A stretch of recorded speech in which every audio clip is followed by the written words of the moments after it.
je suis Aline, coach business chez The Bee Boost. Après des années de freelance en tant que retoucheuse photo, je suis devenue coach business et j'aide désormais les entrepreneurs à booster leur entreprise.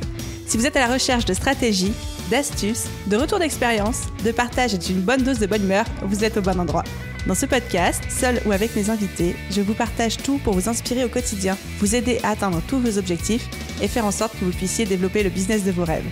Alors, installez-vous confortablement et c'est parti pour l'épisode du jour. Hello à tous et bienvenue dans l'épisode 242 du podcast Je peux pas, j'ai business. Et aujourd'hui, on va parler d'un sujet en toute honnêteté que je pensais pas vraiment aborder un jour dans ce podcast parce que c'est un sujet qui me passionne. C'est juste une de mes passions de l'univers de la Terre tout entière. Mais je me disais, c'est peut-être quelque chose qui intéressera moins l'audience de Bee Boost parce que c'est des sujets un petit peu plus avancés que ce que j'ai l'habitude en fait d'aborder sur ce podcast-là. Sauf que vous avez été, suite à un appel de ma part, un appel à témoignage et à retour, tellement nombreux à me dire « Mais si Aline, en fait, ça nous intéresse » que je me suis dit « Ok, on va enregistrer cet épisode de podcast. » D'où me part cette idée ? D'où est-ce que ça vient ? Pourquoi est-ce que je me suis dit que j'avais envie de prendre la parole et de partager là-dessus ? Simplement parce que autour de moi, j'entends énormément certaines phrases qui me font hérisser le poil, où je me dis mais c'est trop dommage qu'en fait les gens pensent comme ça. Ces phrases sont « il faut pas embaucher des salariés, il faut rester avec des freelances, il faut savoir tenir ses équipes, montrer qui est le boss, etc., diviser pour mieux régner, il ne faut pas être pote avec ses employés et collaborateurs ». Enfin vraiment, tous des systèmes, toutes des injonctions en fait dans ce milieu où je me dis en fait c'est dommage parce qu'il y a peut-être une manière un petit peu plus fluide, un petit peu plus saine, un petit peu plus sereine, un petit peu plus fun aussi de faire les choses. Et j'entends aussi d'un autre côté tellement de mauvaises expériences de collègues, entrepreneurs autour de moi qu'ils ont pu avoir avec des salariés, des freelances, etc. Et je me dis, il y a peut-être des choses à partager, il y a peut-être des choses à dire. Donc, c'est l'objet de cet épisode de podcast. On va parler management, on va parler un petit peu recrutement, mais pas que. D'ailleurs, j'ai enregistré un épisode entier sur tout mon processus de recrutement. Donc, si à un moment, vous avez envie d'aller jeter un coup d'œil dessus, je vous mettrai évidemment le lien en description de cet épisode de podcast. Enfin, l'idée pour moi, c'est vraiment de partager mon point de vue et de partager mes expériences, sachant que toutes les erreurs possibles et imaginables en termes de recrutement, en termes de délégation, en termes de structuration d'équipe, etc., je les ai faites. En tant que manager, en tant que CEO, en tant que dirigeante, j'ai fait toutes les conneries du monde. Donc, je ne suis pas genre toute blanche, je n'ai pas la solution parfaite, etc. Mais le résultat est que malgré toutes ces erreurs, malgré le fait de m'être vautré plein de fois, aujourd'hui, j'ai des salariés. J'adore avoir des salariés. J'adore travailler en équipe. Ça se passe super bien. On n'est que des filles, donc ça se passe super bien avec les filles. C'est du bonheur en barre. On fonctionne en bonne intelligence. Enfin, c'est vraiment une équipe de rêve. Et je dis pas que je détiens la formule magique, mais avec cet épisode de podcast, j'aimerais vous partager et vous communiquer comment est-ce que j'ai construit moi-même mon style de management, mon leadership, pour aujourd'hui avoir une équipe que je qualifie de drôle, d'incroyable, avec laquelle je m'éclate, d'ultra performante, de très autonome, de proactive, de motivée, qui soit à la fois dans l'excellence et dans la bienveillance. Donc, si vous posez la question de comment faire pour avoir une vie d'équipe fun, fluide, sereine, tout en ayant des collaborateurs qui soient très performants et qui soient dans l'excellence, c'est le sujet de cet épisode de podcast. Et encore une fois, je suis hyper ravie de pouvoir aborder ça avec vous parce que c'est au cœur de mes préoccupations du moment. Je réfléchis beaucoup à ça, je mets en place plein de nouvelles choses. Donc, le fait pour moi d'enregistrer cet épisode de podcast m'a aussi obligée, entre gros guillemets, à mettre un framework en fait sur des choses que des fois j'ai un peu construites de manière intuitive ou au bon sens, etc. Ok, donc j'espère que vous êtes hypés, c'est le moment. Première chose à savoir, avant même de rentrer dans le nitty-gritty de cet épisode de podcast et de mettre les mains dans le cambouis, etc. Il faut savoir que la posture et le rôle de leader et de manager dans votre business sera peut-être un des rôles les plus importants que vous n'aurez jamais incarné. Parce qu'on connaît l'importance des ressources humaines dans le développement d'une entreprise. Seul, on va plus vite, ensemble, on va plus loin. Seul, on peut monter un business jusqu'à, 60 000, 100 000 euros de chiffre d'affaires, 200 000 euros peut-être. Au-delà, ça commence à devenir compliqué, sauf rares exceptions qui viennent confirmer la règle. Mais généralement, au bout d'un moment, vous allez avoir besoin de déléguer. Tout simplement parce que mathématiquement, on n'a que 24 heures dans une journée, donc au bout d'un moment, vous n'allez pas pouvoir tout faire. Donc, vous allez devoir déléguer.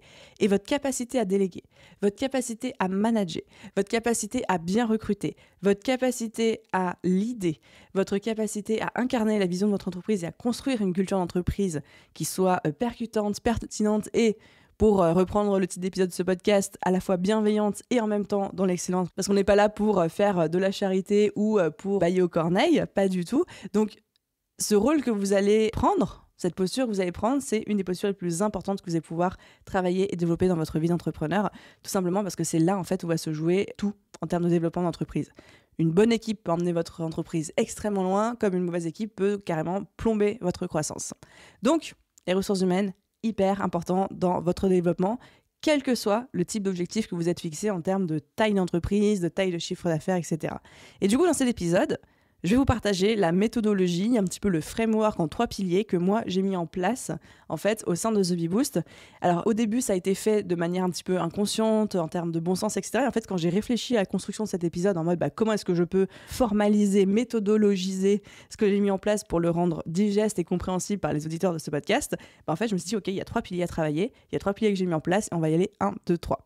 Donc oui, dans cet épisode, on va voir les tips, les astuces du quotidien pour manager son équipe entre bienveillance et excellence, mais on va aussi, dès le début, prendre un pas de recul et regarder l'image globale du business parce que vous allez voir que ça commence bien avant les petits tips de management en fait. Ça commence bien avant ça et que ce que je fais, ce que j'ai mis en place chez The Bee Boost, ça va bien au-delà de faire juste des points hebdomadaires avec son équipe, quoi. Ok, donc, comme je vous disais, méthodologie, framework en 3 piliers qu'on va voir ensemble, évidemment, un par un. Le premier pilier, pour manager son équipe entre bienveillance et excellence, c'est le fait de bien se connaître. C'est con, c'est débile. Je dis ça, vous allez me dire, mais Aline, quel rapport, etc. Mais tout part de vous. Comme je vous ai dit, votre posture en tant que leader, votre posture en tant que manager, l'image que vous voulez renvoyer, ça va déterminer tout le reste. Et moi, j'aime bien dire aussi, on a l'équipe qui nous ressemble, en fait. Donc, si vous n'avez pas une équipe fonctionnelle, si vous n'avez pas une équipe qui vous convient, c'est soit que vous ne savez pas recruter, soit que vous ne savez pas manager. L'un des deux. Mais moi, je pars du principe que les gens sont plutôt bien intentionnés de base. Tout le monde n'est pas forcément pétri de mauvaises intentions et que généralement, dans 80-90% des cas, quand une collaboration se passe mal, c'est qu'il y a eu un manquement ou un mauvais brief de la part de la direction ou du management. Et donc, c'est à chacun aussi de prendre ses responsabilités. Et je dis ça parce que c'est une erreur que j'ai faite, en fait, de dire à un freelance qu'on arrêtait une collaboration parce que j'en étais pas contente, alors qu'au final, c'était juste moi qui avais mal managé, mal briefé, mal géré la relation. Donc, tout commence par bien se connaître, nous, en tant que CEO, chef d'entreprise, manager, leader, vous vous appelez comme vous voulez. Première question à se poser, c'est est-ce que je me considère comme étant un leader, un manager ? Est-ce que je suis OK avec le fait d'avoir cette posture ? Parce que si déjà vous-même, vous n'avez pas suffisamment confiance en vous pour vous dire je vais être manager de mon équipe ou je vais être leader de mon business, vous ne pouvez pas demander aux autres de vous donner cette posture. Donc, première question à vous poser, est-ce que j'arrive en termes de confiance, d'estime de moi-même, de me considérer comme le leader, le manager de mon business. Parce que c'est le cas, vous l'êtes, mais est-ce que vous avez conscientisé ça ? Deuxième question à se poser, c'est quel type de leader et manager est-ce que je souhaite être pour mon équipe ? Et là, il n'y a pas de bonne ou de mauvaise réponse. Il n'y a pas un truc qui dit oui, il faut être comme ci, oui, il faut être comme ça. C'est chacun qui définit son style. En fait, il y a des gens qui vont vouloir être ultra stricts, cadrés, carrés, etc. D'autres, au contraire, ça va être beaucoup plus instinctif. Enfin, il y a plein de styles de management différents, sans qu'il y en ait un qui est mieux que l'autre. Ça va dépendre de votre industrie, ça va dépendre de la typologie de votre équipe, ça va dépendre de votre personnalité. Voilà. Pour vous donner un exemple qui est vraiment mon exemple personnel, moi, je me suis dit, quand j'ai fait cet exercice, quand je me suis posé cette question, quel type de leader je veux être, je me suis dit, ok, moi, je veux être quelqu'un qui soit dans la bienveillance, dans l'humain, dans l'empathique, mais hyper exigeante, avec un goût pour l'excellence. C'est-à-dire que quand tout va bien, quand le travail est bien fait selon mes critères d'excellence et d'exigence, je suis hyper cool avec mes équipes. Par contre, il ne faut pas me faire chier, il ne faut pas me prendre pour une débile non plus. Et donc, c'était vraiment le main de fer dans un gant de velours. Voilà, d'avoir à la fois ces qualités humaines, de bienveillance, d'empathie, de confiance, on en reparlera après, mais avec des liens amicaux, etc. Mais en même temps, on est là pour bosser et on est là pour délivrer certains critères en termes de performance et d'excellence. Donc ça, c'est mon exemple personnel. Encore une fois, je vous le donne pour que vous puissiez voir le type de réponse que vous pouvez vous apporter à vous-même, mais ce n'est pas une règle en disant il faut absolument être comme ça. Ça va dépendre de plein de choses. Donc, quel type de leader et de manager vous voulez être ? Première question sur laquelle vous pouvez réfléchir. Second point. Le rôle que vous vous attribuez dans votre propre business. C'est quoi pour vous votre place en tant que leader au sein de votre business ? Comment est-ce que vous voyez les choses ? Vous pensez que c'est quoi votre responsabilité ? Encore une fois, pour vous donner un exemple, moi, ma vision avec The Bee Boost, c'est que je me considère en tant que leader-manager comme garante du socle, de la solidité, de la base de mon business. C'est-à-dire que je suis garante des ressources, garante des moyens, et je suis là pour soutenir l'équipe. Donc, je ne suis pas là pour les tirer, je ne suis pas là pour les pousser, je ne suis pas là pour les accompagner. Moi, je considère vraiment que la posture que je veux incarner dans mon entreprise, c'est d'être la base solide de l'entreprise, stable, base sur laquelle mes collaborateurs, mes employés, mes freelances vont pouvoir construire. Mais que moi, je suis le socle stable. Qu'est-ce que ça veut dire concrètement ? Ça veut dire que je leur fournis tout ce dont ils ont besoin pour travailler, je me fais passer après eux, et surtout, je fais en sorte qu'il y ait une imperméabilité entre les potentiels problèmes du business et leur fonctionnement. Si un jour, le chiffre d'affaires commence à vaciller, ou il y a des problèmes dans le business, etc., je ne vais pas leur dire l'information, non pas parce que je n'ai pas envie d'être transparente, non pas par volonté d'être opaque, mais par volonté de les préserver, parce que je considère que c'est mon rôle de les préserver et de les mettre dans un cocon dans lequel ils sont au taquet pour bosser avec toutes les ressources, tous les moyens, la bonne humeur dont ils ont besoin. Pareil, si moi un jour je vais pas très bien en termes de morale, ou j'ai un truc qui me plombe, ou il y a eu des problèmes ou des choses comme ça, je ne vais pas leur dire. Je sais qu'il y a des managers qui sont justement plus dans le partage de moi je suis transparent, je dis quand ça va pas, du coup ça motive les équipes, etc. Et j'admire beaucoup ça.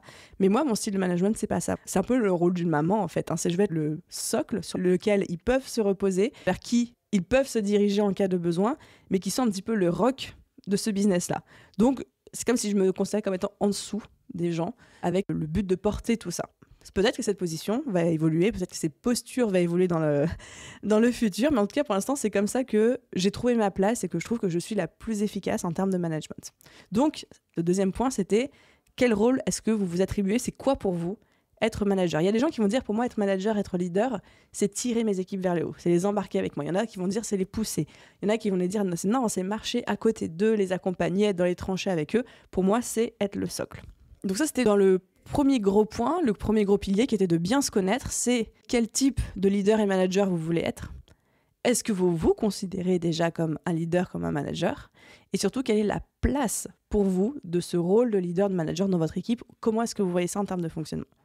Et comme je vous disais, on a l'équipe qui nous ressemble. Donc généralement, de ces réponses que vous allez trouver pour vous-même vont découler aussi votre style de management et le style d'équipe, de collaboration que vous allez pouvoir construire. Un truc moi qui m'a énormément aidé à titre personnel dans mon développement en tant que leader, et je veux dire j'ai consciemment bossé là-dessus, c'est le fait de me faire coacher et accompagner. C'est-à-dire qu'à un moment, je me suis dit ok, j'ai besoin de travailler cet aspect-là chez moi parce que je manque un peu de confiance en moi sur certains points, parce que j'ai envie de développer mes compétences managériales, parce qu'il y a des choses que je ne sais pas faire et qui s'apprennent. Et du coup, j'ai pris un coach en leadership et en management pendant 3 mois pour m'accompagner sur quelle est la posture de leader que je veux construire, quelles sont les bonnes questions à me poser, quelles sont les zones d'ombre que j'ai besoin de travailler en termes de développement personnel sur moi-même pour être une meilleure manager, une meilleure leader pour mon équipe. Donc tout ça, ça se travaille. Et toutes les questions que je vous pose, si vous n'avez pas les réponses, c'est OK en fait. Parce que c'est pas le genre de questions qu'on a l'habitude de se poser au quotidien. Mais à un moment, il va falloir vous les poser et prendre des décisions en fait. Choisir votre camp, si j'arrive à dire ça. Ensuite, toujours dans cet axe de notons qu'on a l'équipe qui nous ressemble.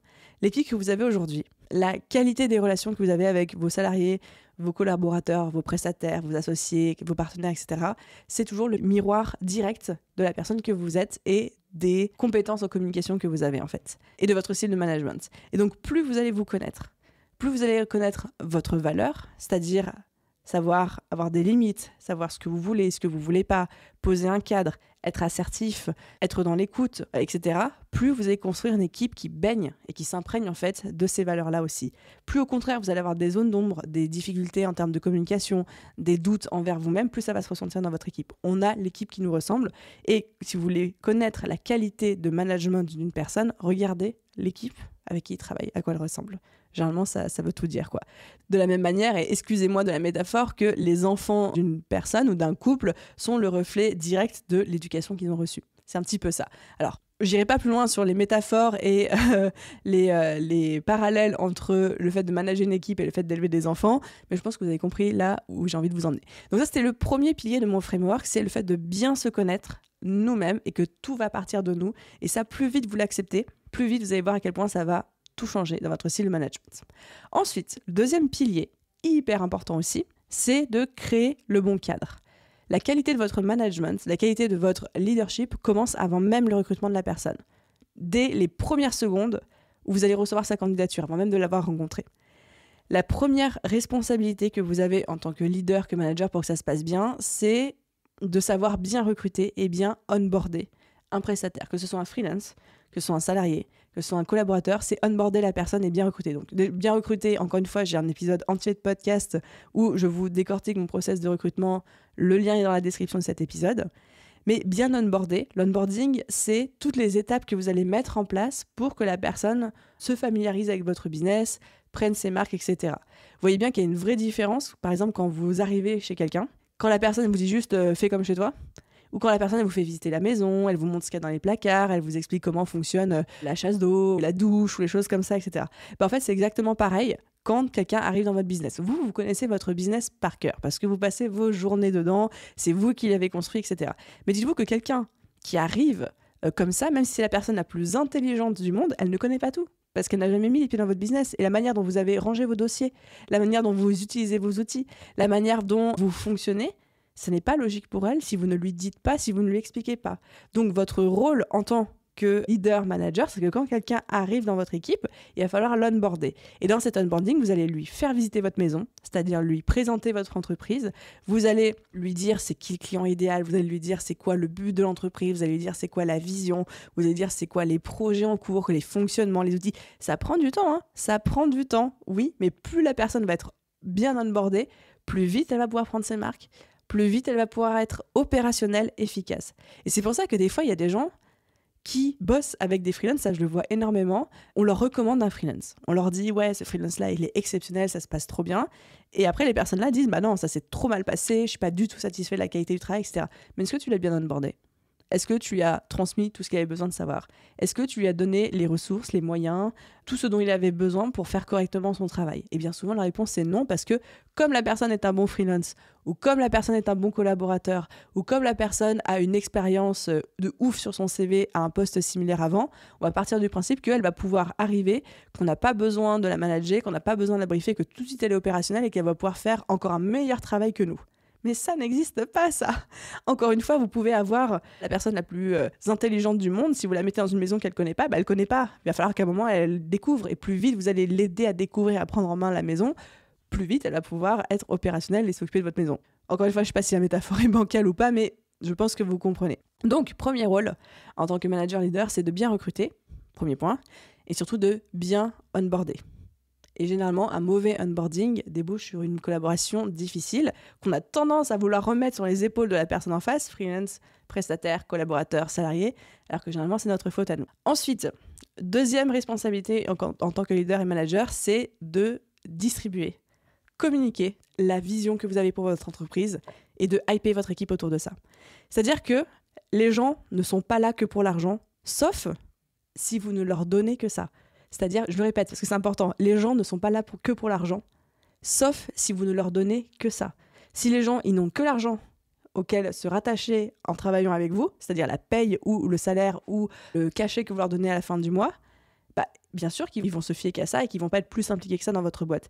Mais si vous faites en sorte de leur infuser vos valeurs d'entreprise, votre vision, de les hyper autour de vos projets, de leur montrer en quoi c'est hyper important ce que vous faites, c'est hyper cool, que le projet est incroyable, ils vont rester peut-être pour l'argent, mais pas que. Ils vont rester parce que les valeurs leur parlent, ils vont rester parce que ça a du sens pour eux, ils vont rester pour la communication, ils vont rester pour le confort de travail, ils vont rester pour les conditions, ils vont rester pour la bonne entente avec l'équipe, ils vont rester pour plein d'autres raisons qui vont faire que c'est pas que l'argent et c'est pas que dès qu'ils auront une meilleure opportunité financière ailleurs, eh ben, ils vont tout de suite vous tourner le dos sans vraiment aucun regret.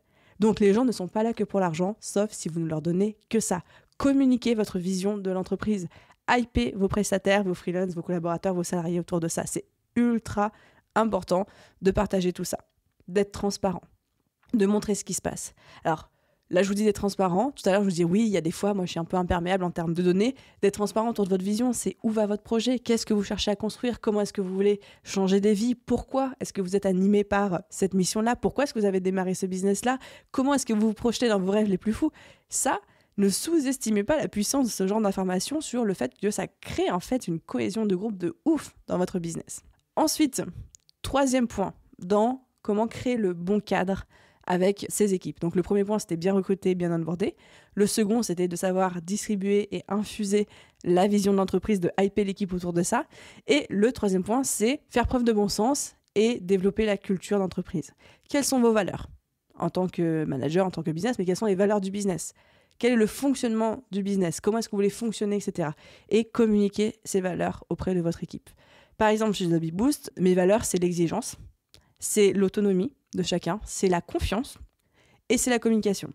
On ne peut pas demander à une équipe d'être autonome si on ne leur fait pas confiance. Et on ne peut pas faire confiance à une équipe s'ils ne sont pas autonomes. Les deux fonctionnent ensemble, quoi. Du coup, moi, c'est vraiment les mots-clés qui drivent la manière dont je travaille avec les filles au quotidien. C'est exigence en termes de résultats, autonomie. Plus elles me prouvent qu'elles ont des résultats incroyables dans l'excellence, qui rencontrent mes critères d'exigence, etc., plus je leur donne d'autonomie, plus je leur donne de responsabilité, plus je leur fais confiance. Et à contrario, s'il y a besoin de travailler, je vais être là, on va travailler ensemble, je ne vais pas te lâcher tant qu'on arrive aux critères d'excellence et d'exigence, et je vais te donner, parce que je considère que c'est mon rôle, les formations dont tu as besoin, les coachings dont tu as besoin, les outils dont tu as besoin, les ressources dont tu as besoin. Je vais être là avec toi pour t'aider à te former si nécessaire, jusqu'à ce que tu atteignes le niveau qu'on a envie que tu atteignes. Et bien sûr, la communication, c'est-à-dire que la communication, on sait que c'est important dans un couple, c'est important dans des relations, etc.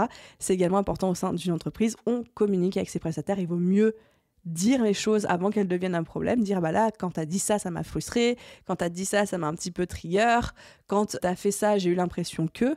Et ça, tout de suite, ça permet de désamorcer des problèmes, parce que quand on ne communique pas ou qu'on laisse les choses s'accumuler, les non-dits s'accumuler, ben ça crée des gros cacaboudins.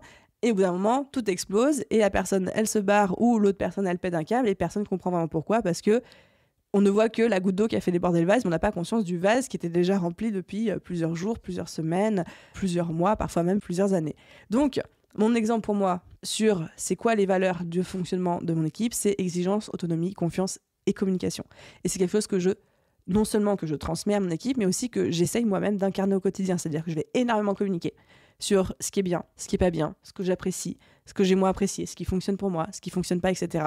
Quand je leur dis je vous donne de l'autonomie, je leur donne de l'autonomie, même si parfois ça me coûte, même si parfois je me dis non, voilà, qu'est-ce qu'elle fait, etc. Non, elles ont l'autonomie parce que je leur ai demandé et promis cette autonomie, et la confiance aussi qui va avec. Donc c'était le troisième point. Quelle est la culture d'entreprise que vous avez envie d'infuser auprès de vos collaborateurs? Puis c'est une chose de le dire, mais il faut l'incarner. Il faut que eux aient la place de l'incarner, de le vivre, mais il faut que vous-même, en tant que leader, en tant que manager, vous l'incarniez aussi. Vous ne pouvez pas dire aux gens « Ok, on est dans une culture d'exigence » si vous-même, vous ne faites pas un travail parfait. Et à un moment, il faut, c'est ce qu'on dit, talk the talk et walk the walk. Comme ils disent aux US, ça veut dire incarner son discours et faire les actions. Il faut que les actions matchent les mots. Et ensuite, dernier point sur comment créer le bon cadre, c'est prendre sa responsabilité de leader et de manager. Pareil, une équipe ne peut pas être fonctionnelle si elle n'a pas son leader, son manager. Quelle est votre responsabilité à vous ? Comme je disais, pour moi, c'est la responsabilité de donner le cadre aux gens pour travailler, les infos dont ils ont besoin pour travailler, les ressources dont ils ont besoin pour travailler, pour bien faire leur travail. Et si vous ne leur donnez pas ça, ils ne peuvent pas faire du bon travail. Et encore une fois, dans 80% des cas où on me dit oui, la collaboration n'a pas fonctionné, oui, ce freelance était trop nul, oui, ce salarié m'a fait un sale coup, etc. Moi, quand j'analyse ce qui s'est passé, c'est qu'en fait, le management n'était pas bon, le brief n'était pas bon, l'onboarding n'était pas bon, la personne n'avait pas toutes les infos qu'il fallait pour bien faire son travail, ou alors le manager, dirigeant, CEO, entrepreneur partait du principe que la personne avait forcément deviné ce qu'il avait en tête et il ne l'avait pas correctement briefé. Il vaut mieux donner trop d'informations, il vaut mieux trop communiquer que pas assez. Moi, ce que je préfère dans la vie, c'est quand le freelance en face de moi, il souffle, il lève les yeux au ciel en me disant « elle me prend pour une conne à me répéter des choses que je sais déjà ». Mais je préfère que la personne ait l'impression que je lui donne trop d'infos plutôt que de penser que peut-être il a déjà l'info, mais en fait, une fois sur deux, me planter parce qu'il n'y avait pas pensé, alors que moi j'avais pensé, mais que je n'avais pas osé lui dire parce que j'avais peur de marcher sur ses plates-bandes. Non, ça n'existe pas. Je préfère trop communiquer, quitte à être prise pour une débile, mais au moins que tout le monde soit d'accord et que tout le monde ait entendu les mêmes infos et qu'en cas de problème, je puisse dire « tu as eu l'info, pourquoi ça n'a pas été fait ?» Dernière petite chose, pareil, dans prendre sa responsabilité de leader, de manager, c'est régulièrement poser la question aux gens. Est-ce que tu as tout ce qu'il faut ? Soyez proactif avec vos équipes. N'attendez pas que les problèmes vous remontent. Soyez proactif, demandez du feedback. Allez voir les gens. Est-ce que tout se passe bien ? Comment est ta charge de travail ? J'ai l'impression que tu es un petit peu fatigué en ce moment. Est-ce qu'il y a trop de travail, pas assez ? Dis-le-moi. Est-ce que tu as tout ce qu'il faut pour bosser ? Est-ce que tu arrives à t'améliorer sur les compétences que tu as envie de bosser ? Soyez proactif. Ne partez pas du principe que les gens viendront vous voir en cas de problème. Parce que généralement, il y en a qui n'osent pas le faire. Et le plus souvent, quand ils osent venir vous déranger, parce que de la part des collaborateurs, souvent, ils ont juste peur de venir déranger, et ben, ils attendent quasiment un point de non-retour qui aurait pu être désamorcé bien avant si on avait, en tant que leader, manager, entrepreneur, chef d'entreprise, été proactif. Est-ce que tu as tout ce qu'il te faut pour travailler ? Qu'est-ce que je peux faire de plus ? Comment est-ce que je peux t'aider ? Ok, donc ça, c'était notre deuxième pilier de comment créer le bon cadre. Et j'arrive au troisième pilier qui est le fameux pilier qu'on attend tous, avec le titre de cet épisode de podcast, comment manager l'idée au quotidien. Donc là, normalement, vous avez une bonne équipe. Vous vous connaissez. Vous savez quelle posture vous voulez incarner en tant que leader, que manager. Vous avez créé un cadre de travail qui soit à la fois rassurant, mais aussi suffisamment cadré, j'ai envie de dire, pour votre équipe, pour qu'ils puissent avancer dans les bonnes conditions. Maintenant, c'est comment est-ce qu'on lead et comment est-ce qu'on manage dans ce cadre et sur cette base plutôt saine. Souvent, quand on me demande comment est constituée ton équipe, j'aime bien fonctionner et raisonner en termes de cercles. En fait, il y a différents cercles de collaborateurs, du plus proche de moi et du business jusqu'au plus éloigné. C'est-à-dire qu'il y a des gens qui travaillent avec moi H24 au quotidien, mes salariés par exemple, comme il y a des personnes qui interviennent en one-shot sur une mission pendant quelques jours ou alors sur une mission pendant quelques mois, mais qui sont vraiment plus en dehors du business. Donc ça, c'est un cercle plus externe. Donc, la première question à vous poser, c'est « Ok, moi, combien j'ai de cercles ?» Déjà, est-ce que j'ai des cercles et combien j'en ai? Moi, je considère avec The Bee Boost que j'ai 3 cercles. Le premier, c'est les personnes qui travaillent H24 avec moi au quotidien, mes salariés.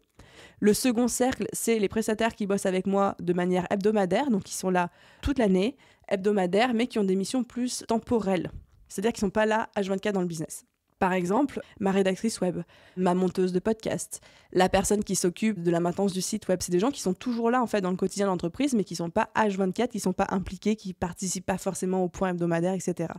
Et ensuite, il y a le troisième cercle qui sont les supports exceptionnels, qui sont des prestations one-shot. Par exemple, les coachs ou les mentors quand je lance la BSB Academy, si j'ai besoin un moment d'un prestataire pour faire la refonte du site internet, etc. Donc, vous, l'idée, c'est de vous dire combien de cercles j'ai. Et en fait, on ne va pas manager, on ne va pas leader les cercles de la même manière. Qu'est-ce que j'entends par là?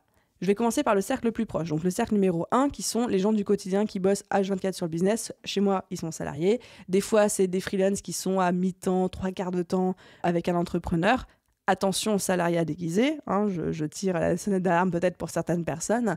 Mais voilà, c'est des gens qui sont avec vous au quotidien, qui sont dans les tranchées avec vous, qui gèrent le business avec vous, etc. Là-dessus, comment est-ce que j'aime manager ces personnes-là? La première chose, c'est quoi leur personnalité? Première chose que je m'applique à savoir et à découvrir quand je recrute quelqu'un et que je sais qu'il va faire partie du quotidien du business, c'est quoi sa personnalité, comment est-ce qu'il aime être managé. Et il y a des personnalités très différentes. Autant dans mon équipe, il y a des personnes qui aiment avoir énormément d'autonomie et je sais que quand je leur donne une tâche, c'est fait. J'ai même pas besoin de regarder qui, quoi ou comment. J'ai même pas besoin de contrôler quand c'est fait. Je sais que ça va être fait. Et du coup, l'autonomie qu'ils ont et la confiance que je leur donne fait que le travail est fait avec excellence de l'autre côté. Et ces gens-là, je sais qu'il faut que je leur laisse cette liberté. Il faut que je leur laisse cette autonomie. Il y a des personnes qui aiment avoir un management carré, qui aiment quand je suis avec eux, qui aiment quand on communique, qui aiment quand on travaille ensemble, qui aiment quand je leur fais des feedbacks réguliers, quand je leur dis c'est bien, c'est pas bien, voilà ce que j'aurais fait différent, qui sont demandeurs en fait d'une collaboration main dans la main au quotidien. Il y a des personnes dans mon équipe qui sont au contraire demandeuses de moi j'ai plus envie de développer une relation amicale avec toi Aline, qu'on rigole, qu'on se marre bien. Quand il y a besoin de bosser, on bosse. S'il y a besoin de me faire des feedbacks, tu me les fais, mais j'ai pas envie de sentir qu'il y a un management dans le sens corporate du terme. Donc j'adapte en fait mon style de management à la personne en face de moi, mais le cadre, la vision, les ressources et le fonctionnement sont les mêmes pour tout le monde. Les règles sont les mêmes pour tout le monde.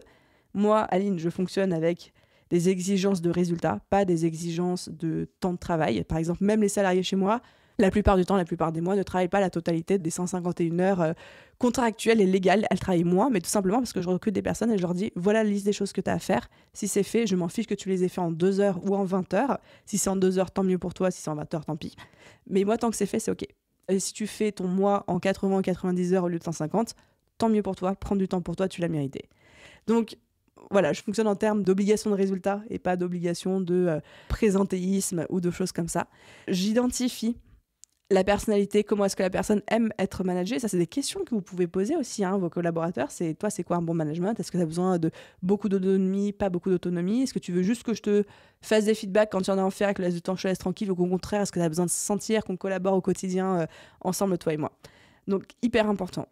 Deuxième chose, on a avec toutes ces personnes-là, donc là je parle toujours du cercle numéro 1, là, le cercle quotidien, on a un point hebdomadaire, c'est-à-dire que tous les lundis, toute l'équipe se retrouve pendant 1 heure et on fait ensemble le point sur quels sont les objectifs du mois, où est-ce qu'on en est, quels sont les projets en cours, où est-ce qu'on en est pour chacun d'eux. Et en fait, l'important de ce point hebdo, c'est que déjà, chacun dans le business a un point de vue sur l'avancée des projets en cours.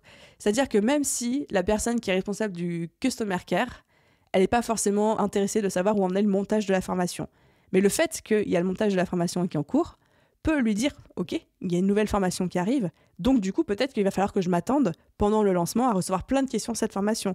Donc peut-être que je vais prendre le temps d'aller regarder la formation en question et de me familiariser avec le contenu, avec ce qui est dit pour pouvoir au mieux assurer le customer care, le service client derrière et pouvoir répondre, voilà.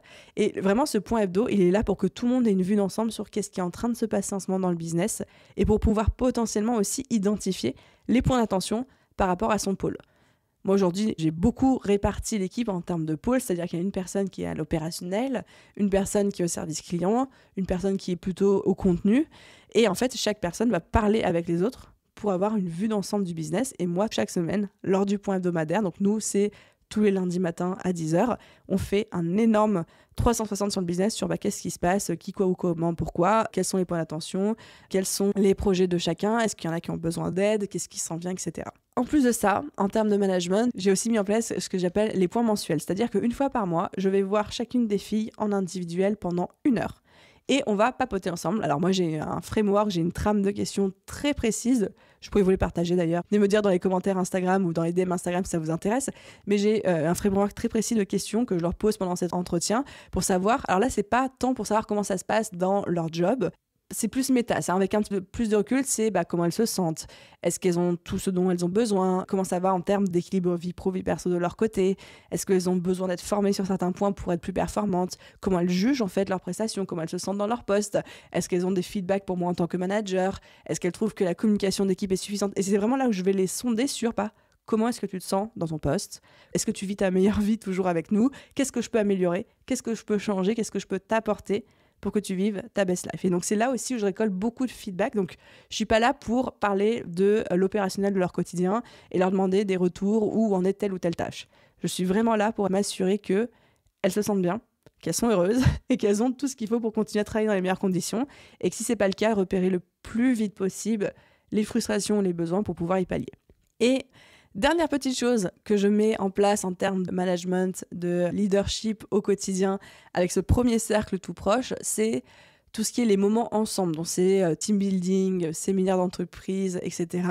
Où nous, on est une équipe 100% remote, tout le monde est en télétravail. Et donc forcément, quand on arrive à se voir en vrai, ça a quand même énormément de valeur. Parce que si on aime toutes, évidemment, beaucoup travailler à distance, en fait, se voir en vrai, c'est quand même beaucoup plus sympa. Encore plus quand on est dans une équipe où on développe, comme nous, des liens presque amicaux, en fait, en plus de ça. Donc, on essaye de se voir relativement souvent. Alors, peut-être 1 ou 2 fois dans l'année en présentiel tout ensemble.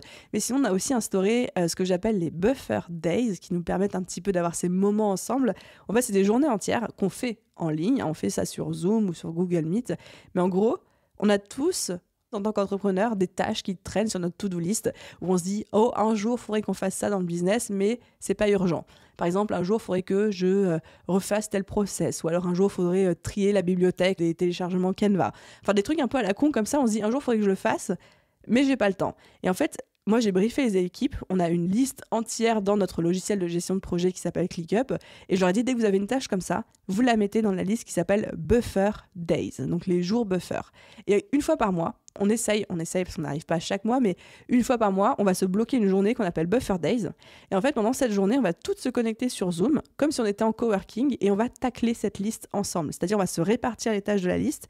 Chacune va faire son truc dans son coin, mais on va avoir nos caméras, nos micros, on va manger ensemble, on va papoter ensemble, en même temps qu'on fait ces petites tâches et qu'on va cleaner et optimiser le quotidien du business. Donc, ça permet de ne pas avoir des tâches qui traînassent trop longtemps en mode un jour peut-être si j'aurai le temps je le ferai parce que tous les mois elles sont taclées ces tâches-là, et 2, ça crée une espèce de micro team building au moment de cohésion d'équipe où on n'est plus chacune en train de travailler sur nos tâches respectives dans nos pôles respectifs, mais on est ensemble en train de travailler sur le fond du business avec des petites tâches qui généralement ne demandent pas énormément de concentration et nous permettent aussi de papoter, de discuter, etc. Un de mes objectifs là pour 2024 et les années à venir, c'est quand même d'avoir aussi plus de moments en présentiel, plus de séminaires d'équipe, plus de rencontres en fait dans la vraie vie, parce que c'est quand même hyper précieux et qu'à chaque fois, ça se passe beaucoup trop bien. Ensuite, je passe sur le point de manager et l'idée les personnes qui sont dans mon deuxième cercle. Donc là, c'est plutôt les prestataires qui travaillent avec moi de manière récurrente, donc au moins une fois par semaine ou plusieurs fois par mois, mais qui ne font pas partie du cœur de l'équipe qui est au quotidien avec moi. Là, je pense tout spécifiquement à ma rédactrice web, à la monteuse du podcast, à la personne qui gère les publicités Facebook, à la personne qui gère la maintenance du site web.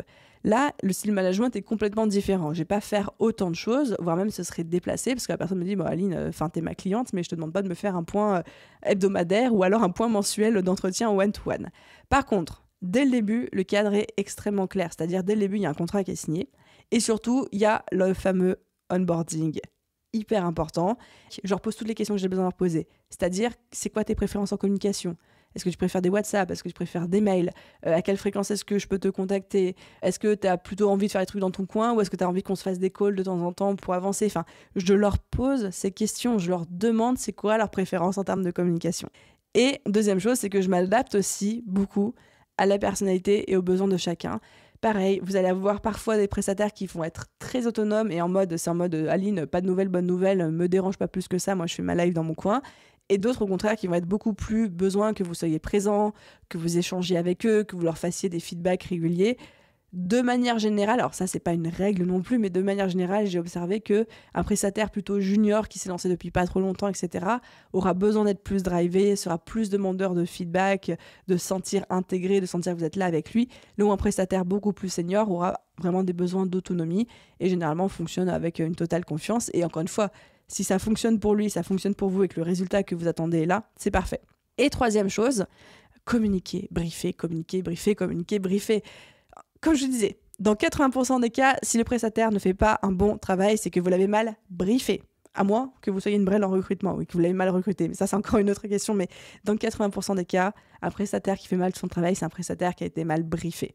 Ça existe des gens qui font mal leur travail, mais généralement, ces gens-là, ça se repère en fait au recrutement. Donc, soit un mauvais recrutement, soit un mauvais brief. Mais j'observe tellement de personnes qui jettent leur freelance tout récemment arrivé dans leur entreprise en mode tiens, démerde-toi, alors que non, il faut briefer la personne, il faut l'onboarder, il faut lui parler de votre entreprise, lui montrer l'ensemble de la boîte, même si ce prestataire n'intervient que sur un aspect de votre entreprise, montrez-lui comment vous fonctionnez au quotidien, montrez-lui quels sont les autres acteurs de votre entreprise, quels sont les autres pôles, quelle est votre vision, quel est votre client idéal, parce que tout ça, c'est des données qui vont lui aider à mieux appréhender sa mission et à se dire non mais attends, alors ok, je suis prestataire par exemple en mise en page de site web, en web design. Si vous avez pris le temps de briefer la personne sur qui est votre client idéal, à quoi il ressemble, la personne ne va pas faire le même design d'un bouton sur votre page de vente qu'elle s'adresse à des prestataires B2B ou qu'elle s'adresse à des mères de famille. Ce ne sera pas le même branding, ce ne sera pas le même design, ce ne sera pas les mêmes réflexes en termes de neuromarketing. Il y a plein de choses qui changent. Donc plus vous allez donner d'éléments et d'informations à vos prestataires, plus ils vont pouvoir, eux, comprendre ce que vous attendez d'eux. Et pareil, communiquez vos attentes. C'est quoi pour vous ? Est-ce que c'est plus important pour vous la qualité ou la quantité ?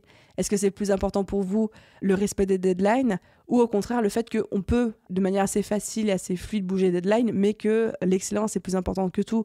Évidemment que dans un monde idéal, tout est important, mais si un jour il y a besoin de prioriser, qu'est-ce que vous voulez que votre prestataire priorise ?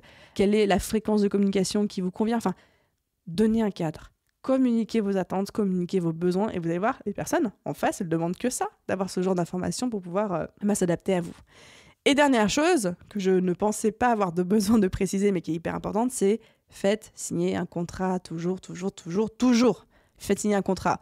Bon, salarié évidemment, mais freelance, bien sûr.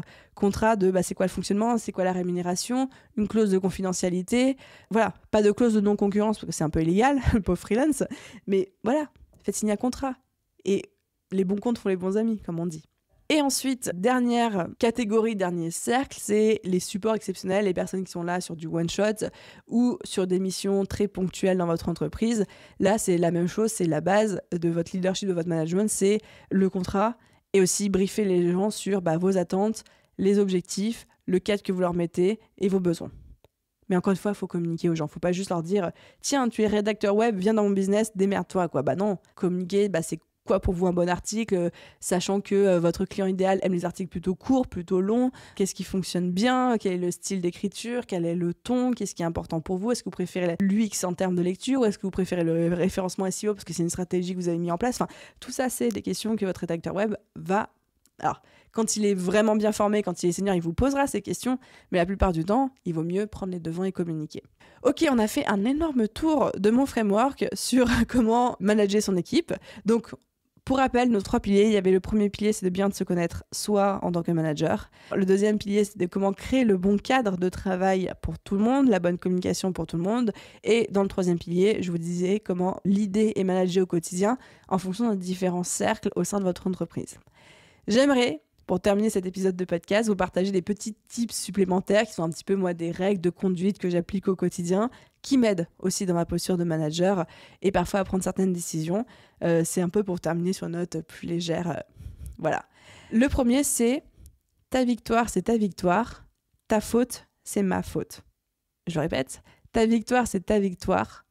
Ta faute, c'est ma faute. C'est-à-dire qu'en tant que manager, je considère que la victoire de mon employé, c'est sa victoire. Donc je le félicite, je lui dis bravo, je le récompense. Parfois, ils ont des primes. Enfin voilà, c'est vraiment ta victoire, c'est ta victoire. Bravo. Par contre, ta faute, c'est ma faute. Si mon collaborateur, si mon salarié a fauté, je considère que j'ai une part de responsabilité. Je dis pas que c'est entièrement ma faute, je dis pas que l'autre est complètement tout blanc dans l'histoire, etc. Mais c'est que moi, j'ai eu un manquement à un moment. Soit un manquement en termes de cadre, soit un manquement en termes de ressources mises à sa disposition, soit un manquement parce que je l'ai pas assez coaché, managé, l'idée sur le truc. Mais je me remets toujours en question en disant qu'est-ce que j'aurais pu faire de différent pour que la personne ne fasse pas cette faute-là. Donc ta victoire, c'est ta victoire et ta faute, c'est ma faute. Deuxième petit tips, c'est la fameuse règle des 3 strikes. Généralement, c'est comme en dating. Moi, je considère qu'une faute, c'est OK. 2 fautes, attention à toi. 3 fautes, tu dégages. Alors, dit comme ça, c'est horrible. Je sais, mais généralement, la personne est prévenue. Mais c'est qu'au bout d'un moment, il faut aussi se rendre à l'évidence quand il y a un taux de répétition de la même erreur chez un prestataire, chez un freelance, etc. C'est que j'ai fauté et que c'est un mauvais recrutement en fait. Si tu n'es pas capable de te remettre en question, d'améliorer les choses qui ne vont pas, au bout de 1 fois, 2 fois, 3 fois, il n'y a pas lieu, on ne va pas continuer la collaboration, ça ne correspond à personne, quoi. Troisième petite chose, c'est trop de communication vaut toujours mieux que pas assez. Ça, c'est ce que je vous disais un petit peu tout à l'heure, mais je préfère trop dire les choses, dire des choses qui me semblent évidentes, quitte à ce que la personne en face, ça la frustre et ça lui fasse perdre patience en mode mais pourquoi elle me dit ça, je le sais déjà, mais je préfère répéter 1 fois de trop que 1 fois de pas assez, où potentiellement l'information se perd ou a été oubliée, etc. 4e tips, 5 feedbacks positifs pour un feedback négatif. Et certains puristes du management vous diront même 9 feedbacks positifs pour un négatif. Mais il faut dire quand ça va bien, les gens, il faut dire quand les gens font du bon travail. Dès que la personne elle a fait un truc trop bien, vous dites j'ai adoré quand tu as été proactif sur X, Y chose. J'ai adoré quand tu m'as rendu tel travail et que c'était parfait du premier coup. J'ai adoré quand tu m'as fait telle suggestion. Parce que déjà là, vous êtes en train d'éduquer la personne sur qu'est-ce qui me plaît chez toi, donc elle va faire plus de ça. Et surtout, vous êtes en train de montrer, je reconnais la qualité de ton travail, je reconnais les efforts que tu as faits. Alors que si vous ne vous contentez de juste dire quand ça va pas ou quand il y a un truc qui vous plaît pas, tout ce que la personne va entendre, c'est quand je fais les trucs bien, j'ai rien, mais dès que je fais un truc mal, pouf, on me loupe pas au passage et ça crée pas un climat de confiance et ça crée pas un climat où la personne va être contente en fait de travailler avec vous. Donc faites des feedbacks positifs et évidemment les négatifs quand il y a besoin d'en faire. 5e type que j'adore, c'est le fait de responsabiliser la personne, salarié, collaborateur, prestataire, freelance, sur ses tâches, sur la valeur des tâches qu'il est en train d'effectuer et leur nécessité. Par exemple, chez The Bee Boost, chaque personne est responsable de ses process, est responsable de ses KPI. C'est-à-dire que la personne qui est au contenu, elle est responsable des process du contenu. C'est elle qui crée les process et c'est elle qui se charge de les tenir à jour. Donc ça lui donne déjà une responsabilité sur est-ce que mon pôle est bien organisé. Mais aussi de ses KPI. C'est-à-dire les KPI, c'est les datas, c'est les chiffres. C'est-à-dire que tous les mois, la personne qui est responsable du contenu va relever le nombre d'abonnés sur Instagram, c'est quoi la croissance, c'est quoi les contenus qui ont le mieux marché, est-ce qu'il y a plus d'engagement, moins d'engagement, etc. Et le fait de leur donner ces responsabilités-là, ça donne plus de valeur à leur travail parce qu'ils vont se dire « Ok, je vois directement le résultat du travail que je fais sur les chiffres que je relève ensuite. Donc si les chiffres sont pas bons, je sais que c'est lié à mon travail. Si les chiffres sont bons, je sais que c'est lié à mon travail aussi. » Et pareil, le fait de la rendre responsable de tous les process, ça l'aide à mieux appréhender l'image globale de ce qu'elle fait, de l'ensemble des tâches qu'elle fait au sein du business, de tenir les process à jour. Là où moi, il y a des process que je ne pourrais plus faire personnellement parce que c'est plus moi qui fais les tâches au quotidien et que je n'ai plus aucune idée de comment ça se passe parce que les outils ont été mis à jour et je ne les maîtrise plus forcément. Mais du coup, je dis, est-ce que tous les process sont à jour? Est-ce que le pôle, il est au carré? Est-ce que tout est nickel? Est-ce que si demain, je fais rentrer un assistant pour toi, est-ce qu'il aura tous les process pour tout? Bon, généralement, la réponse est oui. Des fois, c'est il faudrait que je mette à jour tel ou tel process. Et ça, du coup, encore une fois, ça autonomise la personne, c'est la responsabilité sur ses tâches. Et c'est pas juste, j'ai l'impression de ne traiter qu'un domino de toute la chaîne, mais j'ai conscience de toute la chaîne de dominos à laquelle je touche et que si je touche à tel domino, ça fait s'écrouler tout le reste. Et donc, je prends conscience de l'implication et des conséquences de chaque action que je fais dans le business dans lequel je travaille parce que je sais quels sont les tenants et les aboutissants de tout. Ok, du coup là on arrive au 6e petit tip, il y en a 7 au total. 6e petit tip supplémentaire de management de leadership que j'adore, c'est que moi, tous les mois, à chacune des personnes individuellement, je demande des feedbacks sur moi et sur mon style de management, en toute transparence. Je profite des points mensuels que je fais de manière individuelle avec chacune des filles de l'équipe pour leur dire « Ok, est-ce que tu as des feedbacks pour moi en tant que manager ? Qu'est-ce que je peux améliorer ?» Le moindre truc qui t'a frustré, fait tiquer, dérangé, parle-moi pour que je puisse résoudre le problème. Ne me laisse pas filer un mauvais coton, ne me laisse pas prendre une mauvaise direction, fais-moi des feedbacks. Et des fois, j'ai des feedbacks que moi-même, je ne vois pas. Des fois, on me dit, tu vois, Aline, là, à tel moment, tu as repris telle tâche. Et en fait, quand tu as repris cette tâche en opérationnel, sans m'en parler, moi, j'ai l'impression que c'est parce que je faisais du mauvais travail. Et moi, je dis, pas du tout, c'est juste parce que j'avais envie de la faire, qu'on était un peu dans le rush et que je me suis dit que ça allait te soulager. Mais comme je ne l'ai pas communiqué ça à la personne, elle l'a pris comme un espèce de reproche, un espèce de frustration de ma part. Donc, on en parle. Ou des fois, on me dit, Aline, là, t'as trop tardé à me donner tel type d'information. Du coup, après, je me suis retrouvée dans le rush pour avancer. On s'en est sorti parce que j'ai arrangé mon emploi du temps, mais c'était vraiment pas confortable pour moi. Est-ce que, s'il te plaît, la prochaine fois, tu peux me donner plus de visibilité sur les deadlines ? Ok, je travaille sur mes deadlines. Ça, c'est mon gros problème, moi. Je travaille beaucoup en last minute et que les deadlines sont pas toujours faciles à tenir quand je dois déléguer des tâches, etc. Mais je travaille dessus. Et vraiment, je vais, encore une fois, proactivement chercher du feedback auprès des gens avec qui je travaille, ou même quand tout se passe bien, je les challenge. Je leur dis, dis-moi un truc, un micro-truc, un truc qui te fait tiquer, un truc qui n'est même pas une frustration, mais qui commence à te faire tiquer, pour pouvoir désamorcer les bombes le plus vite possible et m'améliorer aussi le plus vite possible. Et ensuite, 7e et dernier type de management, c'est le fameux... Alors, je vais mettre un petit bémol parce que je suis à la fois d'accord et pas d'accord. Je vous dis la phrase, je vous dis le mantra, et ensuite je vous dis pourquoi je suis d'accord et pourquoi je suis pas d'accord. C'est le fameux « hire slow, fire fast ». Littéralement, recrute lentement, vire rapidement. Le mantra dit que faut prendre son temps pour recruter la bonne personne, mais qu'au bout d'un moment, quand il y a un doute, il n'y a pas de doute. Si ça ne va pas dès le début, autant virer dès le début la personne parce que ça ne va pas le faire. Je suis d'accord, dans la majorité des cas, il faut prendre son temps pour recruter. Même quand il y a une urgence dans le business, il faut prendre son temps pour recruter la bonne personne qui va pouvoir être là pour le long run, sur le long terme. Et à contrario, quand il y a un truc qui ne se passe pas bien, c'est la règle des 3 strikes. Un strike, 2 strikes, 3 strikes, tu sors. Quand il y a un doute, il n'y a pas de doute. Le seul bémol que je voudrais mettre, c'est par rapport à notre responsabilité en tant que manager, leader, de fournir le bon cadre, les bonnes ressources, la bonne formation, les bonnes infos à la personne pour qu'elle puisse correctement faire son travail. Si vous recrutez quelqu'un, mais que vous ne lui donnez pas tout ce dont il a besoin pour s'améliorer, pour progresser et rencontrer votre niveau d'exigence et les objectifs que vous lui fixez, vous allez pouvoir dire oui, du coup, fire fast, la règle des 3 strikes, oui, mais est-ce que la personne, on lui a tout donné ? Est-ce que vous avez employé et mis à sa disposition tous les moyens possibles et imaginables pour que la personne, elle fasse bien son travail ? Et moi, j'ai des exemples de personnes qui sont arrivées dans la boîte, qui n'avaient pas peut-être au début le niveau d'exigence et d'excellence que j'attendais d'eux, mais à qui j'ai payé des formations, à qui j'ai payé des coachings, avec qui j'ai passé beaucoup de temps à les former pour qu'au final, ces personnes deviennent excellentes dans leur travail. Donc, il y a aussi une obligation, comme je disais, de moyens de notre part en tant que leader de dirigeant et de dire c'est ok de recruter parfois des profils plus juniors que ce que vous pensiez ou moins avancés que ce que vous pensiez, mais dans ce cas-là, fournissez-leur les ressources dont ils ont besoin pour s'améliorer quotidiennement. Voilà. C'était un gros épisode de podcast. Donc ça, c'est mes 7 petits tips supplémentaires. J'espère que ça vous a plu. J'espère que c'était suffisamment clair parce que c'est très compliqué de mettre toute une culture d'entreprise et tout un système de management et de leadership qui, à la base, a été mis de manière un peu inconsciente à l'aide de bon sens et puis un petit peu aussi de doigts mouillés.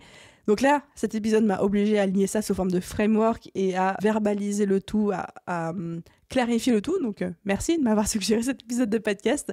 Tout ça pour dire, j'espère qu'il vous a plu. Merci de l'avoir écouté jusqu'au bout. Comme toujours, je suis hyper preneuse de vos retours sur Instagram. Donc venez me faire un petit coucou, dites-moi j'ai aimé, j'ai pas aimé, ça m'a parlé, ça m'a moins parlé, je suis pas totalement d'accord, etc. Trop contente tout le temps de discuter de ça avec vous.